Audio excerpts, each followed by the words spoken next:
Hello and welcome back to the FilmBunker Podcast. My name's Nick. Today we're here to talk about films and TV and all that good stuff, as you know, and I am here with... My name's Ben, and I'm really annoyed because this is our literal third take after some audio issues, and I had a great fish anecdote from the previous take that I don't really feel comfortable talking about again because the comedic timing's ruined, and just trust me, it was fucking good, and just, yeah, let's move on. This sucks. It was good. It was good. Thank you. I appreciate your honesty. We could go back to it if we want, but I feel like no one's interested in that because it's just indulging myself. Yeah, not really. Yeah, fair. Honest. Not anymore. Well, no one will know. It's fucking terrible. Anyway. Hi, I'm Simon. I am absolutely a real human being and not an AI. I disagree. So, yep, But that's me. We'll get into that later. That's a theory. My name's Matt. I'm going to have no shame, so I will repeat my intro. If I was a Jonas brother, I'd be Jonah. If I was a Spice Girl, I'd be Old. And if I was a Beetle, I'd be Rhinoceros. Yeah, it was great. Okay, so puns. My intro. I was trying to think of a fish pun. Like we're all out of tuna, but... Oh, no. Okay, so my intro was that I had some fish this week and it tasted like chicken, and it was a really just concerning experience. And I still, it was just so bizarre. Ate the whole fish. It was good fish. And I sympathise because I had pork that tastes like fish Same this thing, week. right? Yeah, which this was all really weird. This was all in the first intro that we can't bloody use because It's on the cutting room floor. Yeah, because the sound was crap. Although, has anyone else had like experiences where they've tried to eat something but it tasted like something else and it was just kind of it was a weird dissonance from it? I can't share that on the air. Leave your answers in the comments. or not. Now, I remember in high school when we were on some road trip or something and we stopped at a station to get some food and I got a sausage roll, like a beef one, and for some fucking reason I decided to put tartare sauce on it. Made it taste like fish. I was about to say that's a very bad decision. It was not good because it was a weird fishy tasting sausage roll. I had a dream. Jesus. Yes, Martin Luther King. Where my grandmother took me and my brothers to the beach, and one of her friends had started suffering from dementia and was walking around topless. So she walked through the middle of our group. She's like, "Coming through, ladies." And it was disturbing, but then I woke up and I could smell garlic bread. And for years I associated garlic bread with the breasts of an elderly woman. Did you continue to eat garlic bread? Not for a while. Okay, right. But now I can eat garlic bread. Because that's really what... And tell this story because I do not discriminate against breasts. What was the turning point that you could go back to eating garlic bread? Adolescence. Fair. All right, cool. Yeah. So I've been trying real hard to get a segue into talking about the point of this podcast. You're not getting any, sorry. There has not been one at all. You're not getting so any. I just have to go straight into it. What's everyone watched this week? I'll refresh on that browser. I mean, I watched Spider-Man last night. Sorry. Yeah, Spider-Man Homecoming. Yeah. But we did talk a lot about Marvel last week. So it depends. That's very true. Yeah, I mean, we could just not talk about it. It was an alright movie. It was a solid 6 out of 10. How do you rank Tom Holland's performance as Peter Parker? Have you seen the other Spider-Man? I have, yeah. I really like Tom Holland. I am jealous of his physique. I will say that straight up because there's various points where he's shirtless in it. And I wish I had that body at 19 or whenever he was cast. Because I think he's a dancer by trade initially. Or at least I know because I get bored at work and I Google movie stars. And he was in Billy Elliot. Tom Holland shirtless. I've only got 10 minutes for this moment. I'm going to use it. Oh, the accuracy in that's way too high. But no, he was in his starring... I guess his breakout role was he was in Billy Elliot. I don't know if it was Broadway. I'm going to guess it was a stage play, at least. It was a stage play, but it was a fairly high up production. I'm going to say somewhere in England. I don't know where Maybe specifically. the West End. I'm not sure. Probably, he is English, so yeah, probably. He is English. And his accent is like his American New Yorker accent is fantastic. It does not falter at all. I've been impressed by how each of the actors who takes the mantle of that role has put their own spin on it to some degree. Yeah. Tom Holland plays him very young and naive, which I really like. Yeah.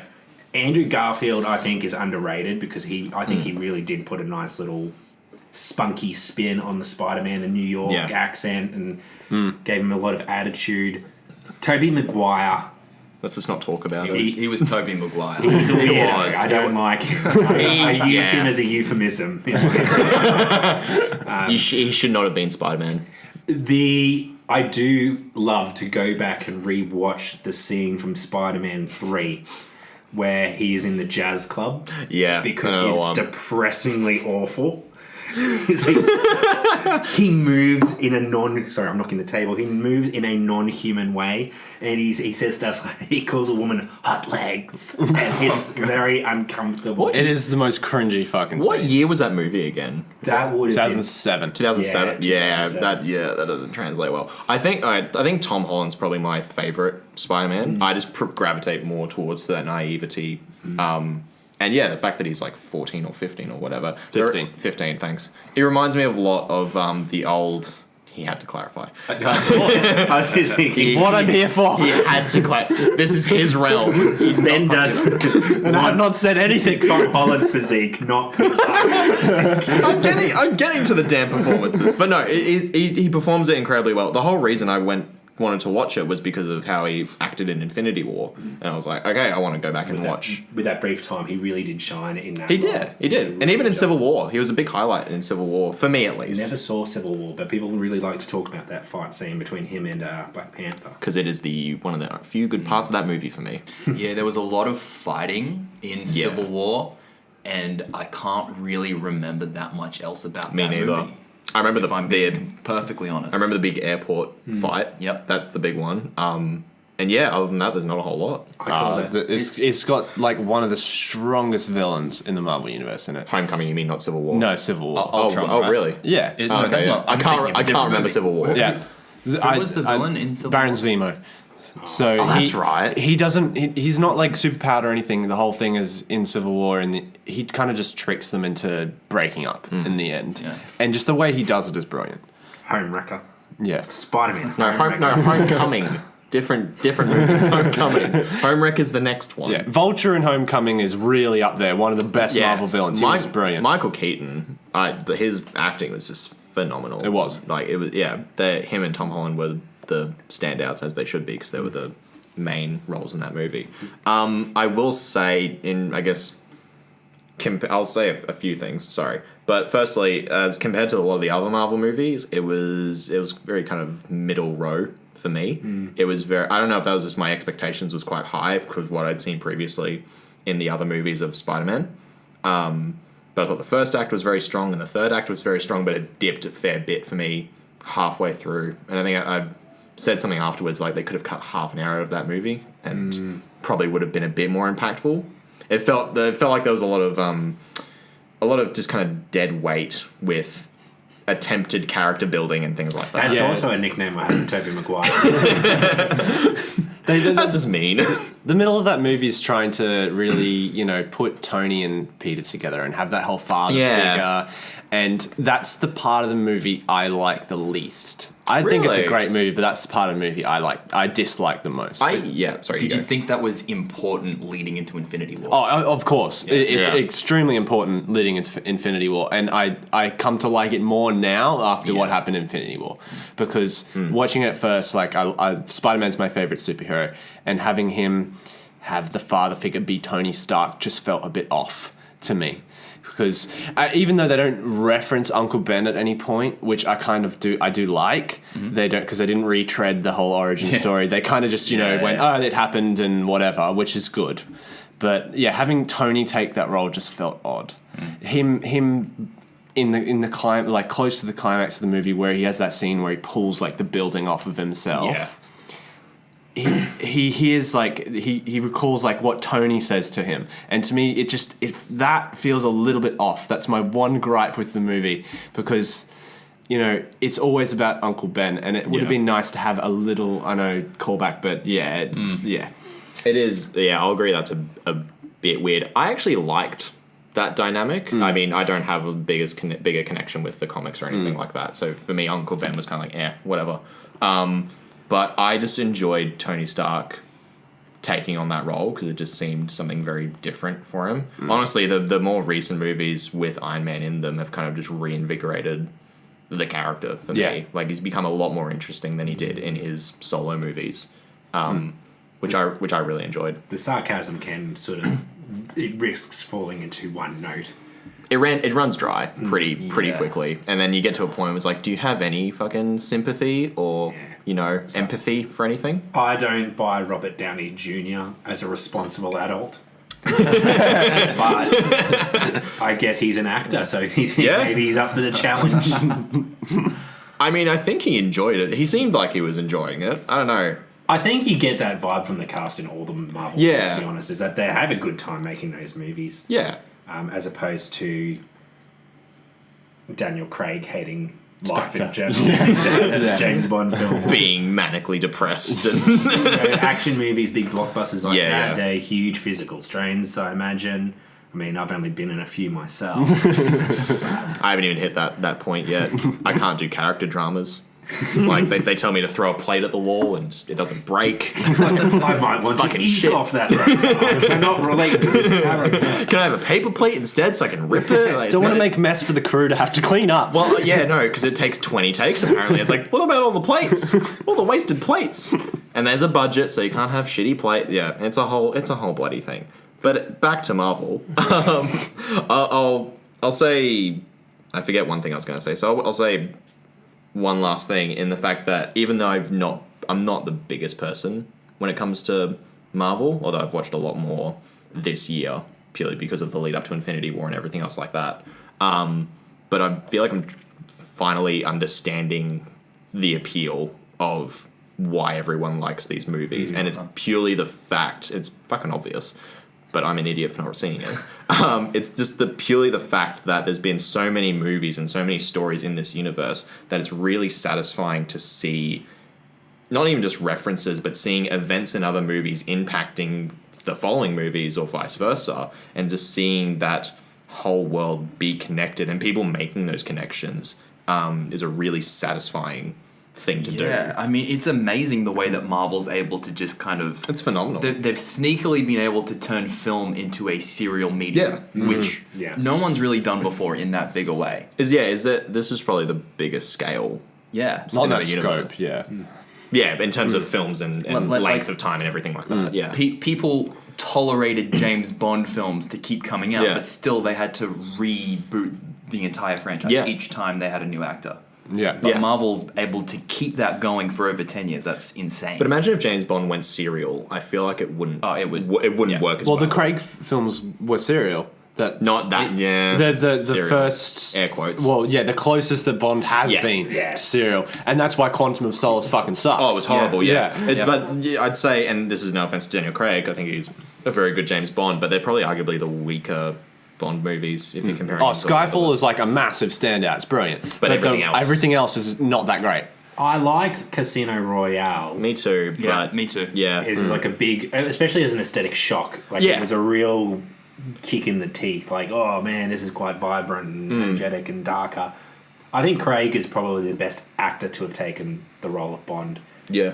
Don't know if he's the best Bond. Does that make sense? Yeah, no, I get that. Yeah, absolutely. Who do you think would be the next Bond after him? Because I don't think he's got to be long left. I've always wanted it to be Idris Elba. Oh man, I was going to say the same. Yeah. Really? Yeah, no, that's fair. I can see that easily. He's a very classy man. He can appear on my gin advertisement. Let's Tanqueray. Do you think Bond needs some class these days compared to what Craig's kind of done? He took the class. He took it away. That's what I mean. Yeah. I think me personally, they've got to kind of put it back into it, because without that, he's a massive asshole. You got to set yourself apart from, I guess, the previous person who did it. So I guess, Craig's decision is one that I actually find quite interesting, but I wouldn't want to see every actor from now on just do that same thing. Like, it was interesting in Casino Royale and even a bit in Skyfall. We're not Quantum of Solace, we're not talking about.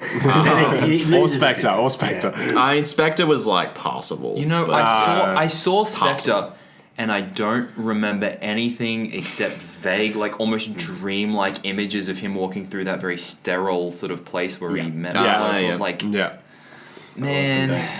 The only thing I remember from it was I think it was the intro scene where it was the motorbike chase on the rooftops. Something like that. That sounds like it comes from a Bond film. Yeah, it just I don't remember. Was it Mexico? I don't know. Was it some sort of celebration of death? There was that bit I liked. It was the Day of the Dead in Mexico. Day of the Dead, that's right. The whole movie is I was very... going to say Saudi Arabia. I'm like, that's way off. He's probably been there. Yeah. That's the next movie. The whole movie is very just Bond tropes the whole way through, really. I mean, all Bond movies just repeat themselves to an extent, but that one was even more so. Yeah, I mean, I think it needs a little bit of life brought back into it. Maybe it's the fact that Skyfall set the bar very, very high. Yeah. Because that was an excellent Bond movie. Yeah. And an excellent movie in its own right. Is that the one where Judi Dench dies? Yes. Thanks for that. Yeah. No, it is. It's the big... It's just, it's a lot of callbacks to all the older movies. But it's, again, I guess, looping back to the MCU, it's just really satisfying to make those connections. And and like, these Marvel movies, they've been around for 10 years. And so it gets to the point where the cast, you can't even discern the actors from their roles at this point. Like Tony Stark and Robbie Downey Jr. are essentially the same person. Oh, yeah. Chris Hemsworth is Thor, etc., etc. And yeah, no, it gets to a point where they almost become like they're your friends, and you're going to see what your friends are, quote unquote, up to in the movies.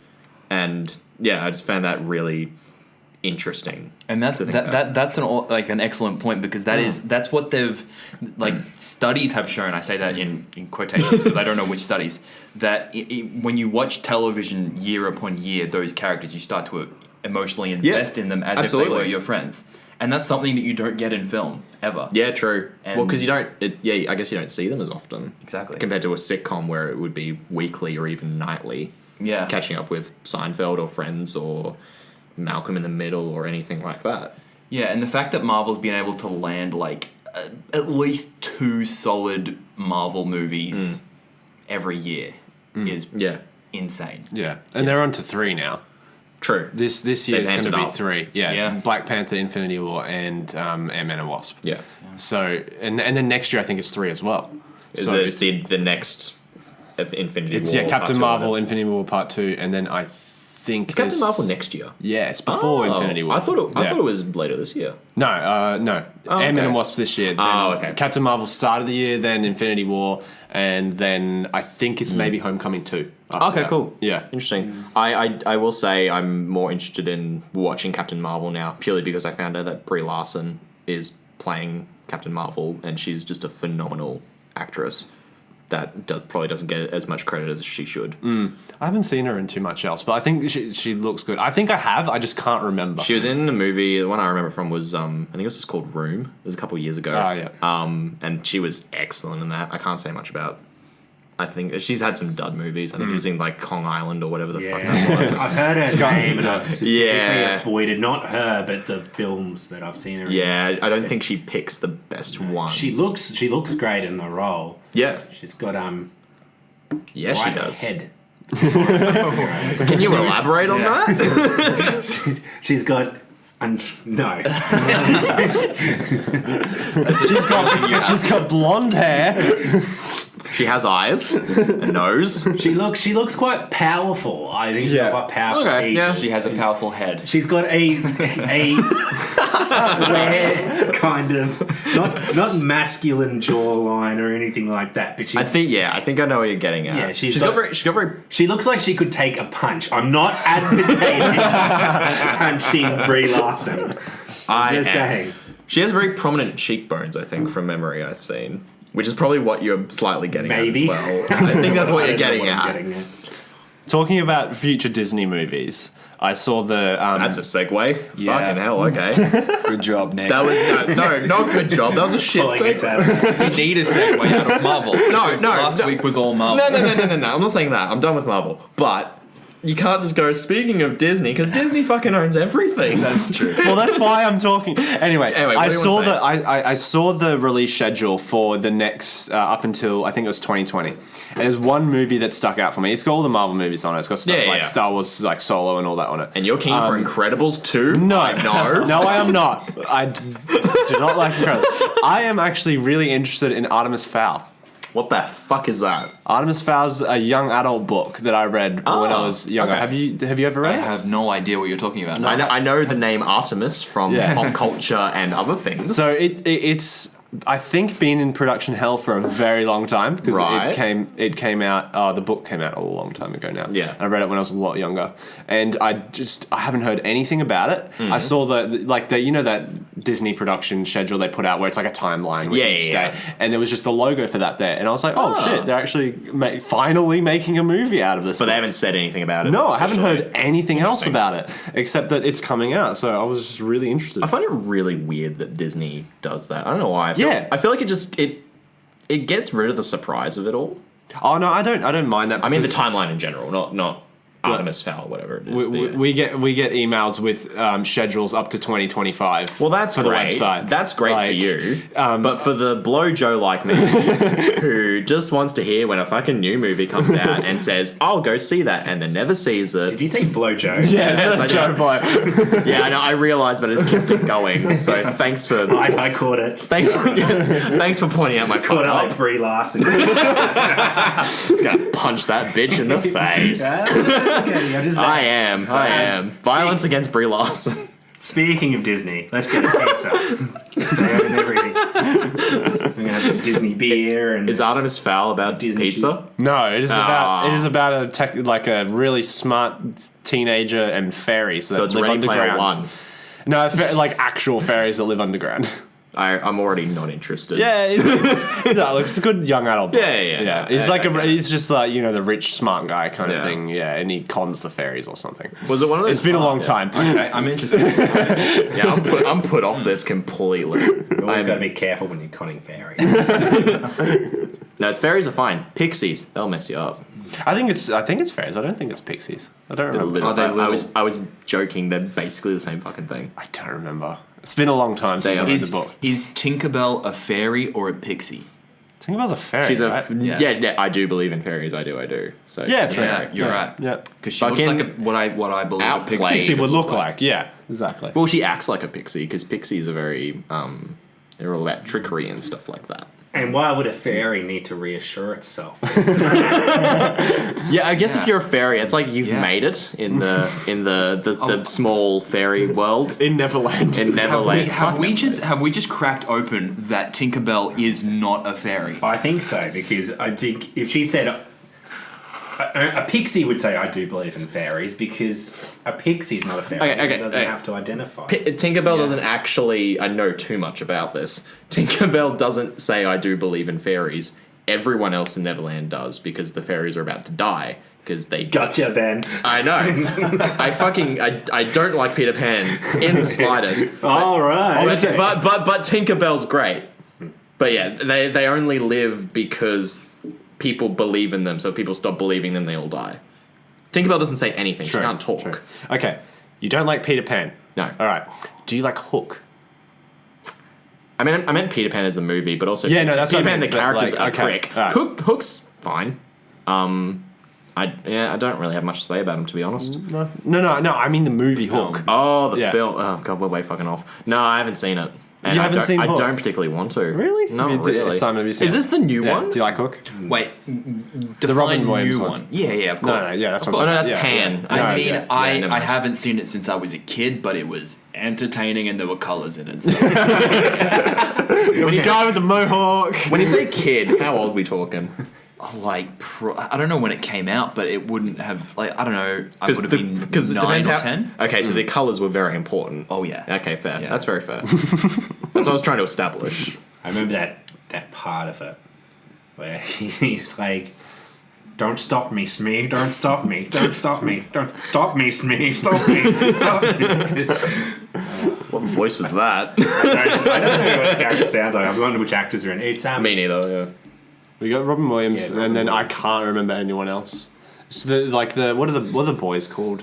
I have no idea. The Lost Boys. They're just a bunch of randoms. Yeah. And Yeah, I pretty can't much. remember who played. I can't even remember if Hook's in it.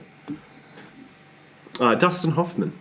Oh, okay. Was it? Well, that makes sense. That Yeah. makes actually, yeah. Yeah. Yeah. It was a good performance. I mean, it's so memorable, isn't it? And we're back after a few little technical difficulties. We just learned that beer does not go well with a keyboard. See, I thought it did. It I does. really thought it did. What if we try a lager? Nice pale ale. Yeah, let's go a nice pale ale, or like a cider. I think there's plenty more places we can go with this experiment. Yeah. We're going to experiment the effect of different beers on keyboards. On a film podcast. Yes. Great stuff. Science. I don't have any money. I'm not saying I do, but it'd be... I just think it's interesting. That's it. Sorry. Don't pat my head, you prick.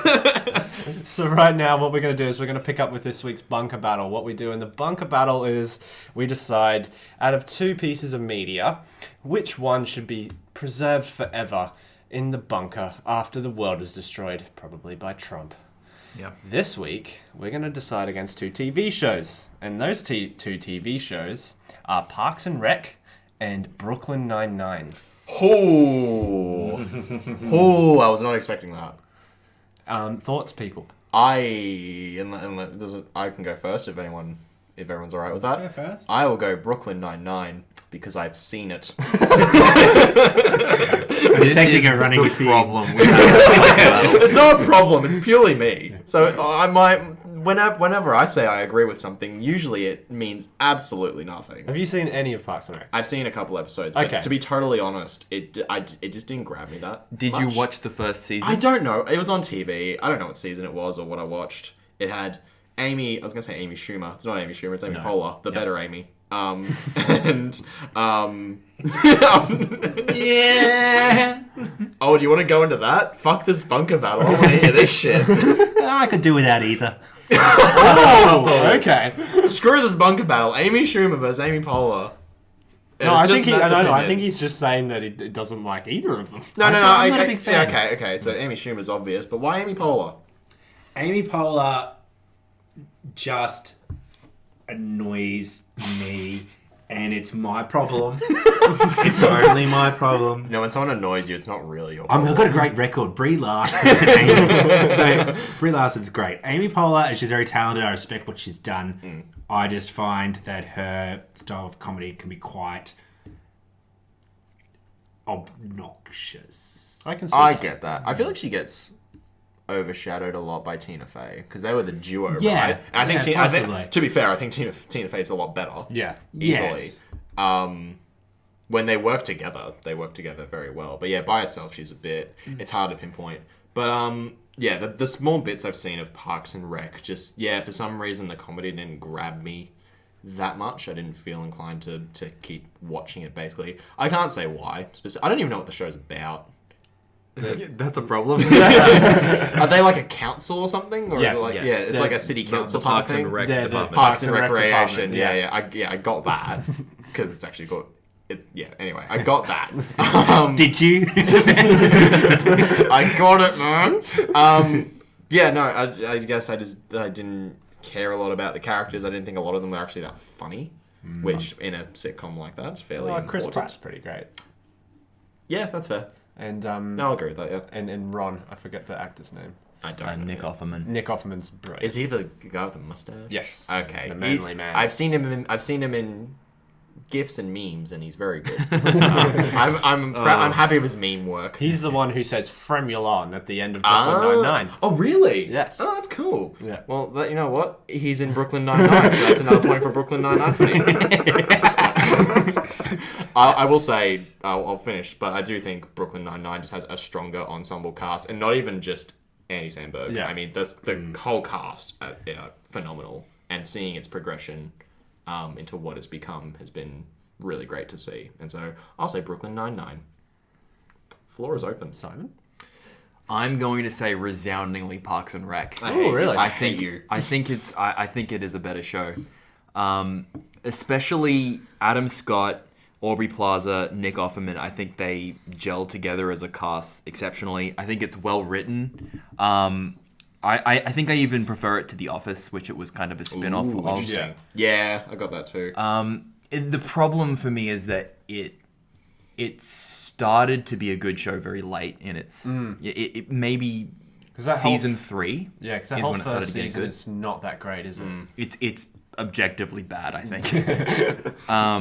But once they brought in Adam Scott and what's his name, the guy who plays Chris, I don't even... Chris Pratt. Rob Lowe. Oh, Rob Lowe, yes, yeah. You mean Chris Pratt doesn't play Chris? That's terrible. Yeah. They just sort of hit a rhythm that was actually working for them, which they didn't have before. Yeah. Shit, I had a good thought. And it's gone. No, it's so gone. that's gone. minus 1 point for Parks and Rec. But Brooklyn Nine-Nine, I think it's funny, but it just never really hit me in the same way that Parks and Rec did.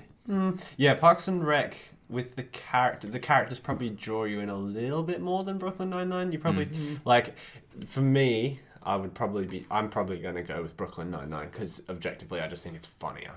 Like, I do really like Parks and Rec. I like all the characters in it. But Brooklyn Nine-Nine for me overall is just a funnier show. I will say about Brooklyn Nine-Nine, and I don't know much about Parks and Rec obviously, but I feel like it's one of those shows where it doesn't matter what episode you watch if there's one on TV because it just works by itself. Yeah. And that's a very good quality that a lot of the old famous sitcoms had, like Friends and Seinfeld, and they were all they all had their all overarching storylines. But the individual episodes were entertaining in and of itself. You can jump in at any point. Yeah, exactly. I don't know if Parks and Rec is like that at all. I have no idea. To an extent, but probably not as much. Is it a lot more in-jokes? I'm not too sure. I wouldn't say that, but it's... But you know what I'm kind of getting at. I think it's a pretty episodic show. It's... I don't know. It's more of a seasonal show, I guess. Right. Yes. It has like seasonal arcs. Yeah. Yeah. And about what you said, well, I guess what you both said about how the first season's shit. And it gets better later on. I have a really low tolerance rate for shows like that. If you're not good, if you're not good at the start, when someone tells me go watch the show, oh, it gets good at season 3. I'm not going to go watch 2 fucking seasons to get to the good stuff. It should grab you from the start. Technically, in my opinion, the pilot or the first season should be nearly its best because that's what its initial intention was. Okay, I have a point regarding that. Seinfeld. I love Seinfeld. My favorite sitcom ever. I know you love Seinfeld. Of course. Seinfeld's first season, which is only 4 episodes, is not good. Seinfeld is devoid of all my rules. Exceptions. There are flaws in this. Absolutely. I mean, they're not bad episodes, but they're nowhere near as good as the rest of it. Look, I say that as a blanket thing for a lot of sitcoms. There are, there's differences in it, but generally that's how I feel about most shows. I feel like it's got to grab you from the start to be engaging for me, at least. Yes, a lot of sitcoms start slow though. Yeah. I find that. And the other thing about a sitcom is that you don't have to start at the start. Yeah. Which is Parks and what I Rec like about it, especially, just start on season 3. And you'll have a great time. I still feel weird knowing that there's 2 seasons not there. You know what I mean? Yeah, you've missed something. Yeah. It's always how I feel when I meet someone. I'm like, you've gone about 22 years. I feel like I need to know what happened 4 years ago specifically. Take me back to childhood. So we got 2 for Brooklyn and 1 for Parks and Rec. Alrighty. Are you going to tie it, or are you going to... Well, look, I may not be a big fan of Amy Poehler. My preferred Amy is Adams. But... that took longer to get. Growing up, I was introduced to Lonely Island before they exploded into the NBC Universal universe with their YouTube stuff and that sort of things. You know, who invited Steve? Steve's a cunt. Cunt, yeah, great. That's one of the songs. It's. I shouldn't say that. You know, we've already got an explicit rating, so it doesn't matter. But Do we? We do now. Cunts. Yeah, cunts. I have admired what Andy Samberg has done. He gets to make funny little songs with his friends. He hasn't left them behind. and he gets to basically get whatever celebrity he wants in, and they'll go along with the joke. I find a lot of their modern stuff quite... It doesn't hit as well. It doesn't hit as well. It's not as specifically funny. And Hot Rod is one of my most detested movies of all time. Oh, I'm not I a big get fan that. of Hot Rod. Yeah, no, me neither. It's one of those films that a lot of people seem to love. Oh, I'm Rod and I like to party, and it drives me nuts. And I developed a hatred for Andy Samberg. With that said, my favorite actor of all time is Andre Braugher. So Andy Samberg, one of my most detested individuals, got my favorite actor and gave him work. And it confused me emotionally. It was the chicken and the fish again. It's the chicken and the fish. It's Brie Larson's lovable face. It's a lot of different things coming together. And I do have to go with Brooklyn Nine-Nine. Because from what I've seen of it, it isn't the sort of nuanced comedy of Parks and Rec. I think that depends a lot more on the different like the established, almost the character traits they build up and that sort of thing, whereas the characters in Brooklyn Nine-Nine kind of just represent these more broader tropes. But it is very sharply written. It has a lot of... the cast's chemistry is very good, and the repartee is very witty. And Andy Samberg is more than tolerable in it. He's good in the role. So yeah, I have to go with Brooklyn Nine-Nine. I think it's interesting. It's interesting that, at least when you were talking about it, that we're not criticizing. We're judging a lot of Parks and Rec and Brooklyn Nine-Nine on the two leads. So Andy Samberg versus Amy Poehler almost. Which is just interesting to me. Well, I do find it... I think that is somewhat appropriate, because even though they are ensemble casts, especially Brooklyn Nine-Nine seems to be based around the idea that Andy Samberg's in a sitcom. Yeah, I think To a degree. a lot of them seem like just caricatures of themselves. Especially yeah. Terry Crews and I forget her name, but whoever plays Chelsea. Chelsea Peretti. Yeah. It's just they're playing themselves. Oh, Chelsea Peretti's 100% playing. Oh yeah, absolutely. But then when you think more into it, so is Andy Samberg, so is Terry Crews, and all that, which isn't necessarily a bad thing. No, That's and part of the appeal. Quite refined, and Andre Braugher as Ray Holt. He's phenomenal. He is straight faced. He's got a nice square face. No, he's got a nice round face. I want to kind of put it under my arms and go for a walk. He was like the sleeper hit in Brooklyn Nine-Nine. Yeah, he's the one that He's people the, didn't he's expect. the best part. Yeah, but no one expected it. Yeah, no. Well, he's such a good actor. He's a two-time Emmy winner. Is he? Yeah, miniseries called Thief, where he plays sort of a father that deals with being a criminal and having a daughter at the same time. He got nominated for Men of a Certain Age, which was the Ray Romano vehicle, which is actually quite a underrated show. It's tiring in sort of like it's very slice of life. It's not laugh a minute, but it's got quite a good emotional context, specifically like an arc where his character deals with he basically starts selling cars for cheaper than as a car salesman he needs to, and it affects his commission. He did a lot of drama stuff, I know. He did. Before Brooklyn He did Nine-Nine. Homicide: Life on the Street, which is one of my favorite drama TV series of all time, where he played Frank Pembleton, who's based on a real detective, and his performance is quite That show is dynamic. brilliant, yeah. Homicide is absolutely amazing, and I recommend it to anyone because it as an NBC drama influenced a lot of HBO drama. Right. And specifically, Tom Fontana was writing on the show, decided to go then write Oz because he was sick of all the sort of network notes he was getting. And I feel that Andre Braugher is perhaps overlooked in terms of absolutely. what he's contributed. Definitely agree with that, for sure. Even in Brooklyn Nine-Nine. Yeah. To an extent, because he's hanging out with the likes of Terry Crews and Andy Samberg and all these well-known comedic actors and performers. Powerhouse personalities. Yeah, exactly. It's a tough room to be in. Yeah. Especially for a dramatic actor. Yes. And he like himself, him. I think, would admit from what I've seen in interviews that he's not funny. He doesn't go around making jokes. He's likable and effable and I'm pretty sure he has said endearing. that specifically. Yeah. Absolutely. I will ask one thing. In terms of the writing, does Andy Samberg write a lot of Brooklyn Nine-Nine, and does Amy Poehler write a lot of Parks and Rec? I don't think Andy Poehler Samberg doesn't, has does she? much No. to do So with. do they have writing. a lot of pull behind the scenes? I know they're probably producers, obviously. I'd be surprised if they're not at this point. Yeah, no. I think Andy Samberg was from the start. I'm not sure about Amy Poehler, but I'm not sure either. yeah, I just find it interesting that it's essentially Andy Samberg versus Amy Poehler, and comedy is subjective, obviously, but yeah, it's interesting to compare the two. I'd like to throw a little curveball. Yeah, shit. Scrubs will win. No, not Scrubs. Not Scrubs. Scrubs can be its own thing. Scrubs is its I'm own gonna thing. throw in The Good Place, because The Good Place is fucking brilliant.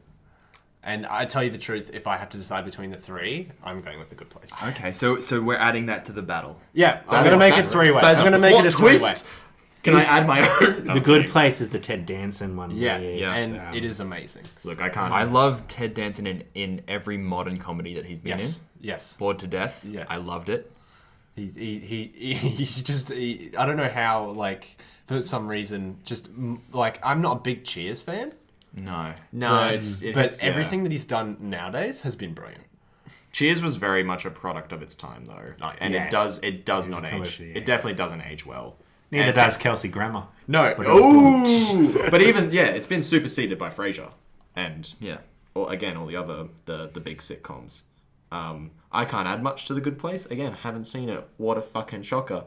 This is what happens when you get someone who doesn't watch films or TV on a podcast about films or TV. You haven't watched it? I haven't. No. Unfortunately. Can I be honest? Totally thought it was a drama. No. Is it a comedy? Yes. Ah. When you finally fix your limited Netflix subscription that you forgot to renew. Yeah, no. You should watch it. I got an email this week saying, "Oh, your Netflix has been cancelled." I was like, "Oh yeah, I needed to pay that."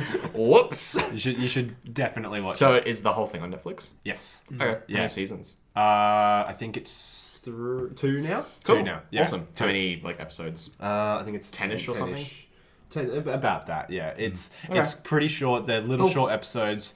The writing in it is brilliant. Is it laugh track comedy or is No. it okay? Cool. Good.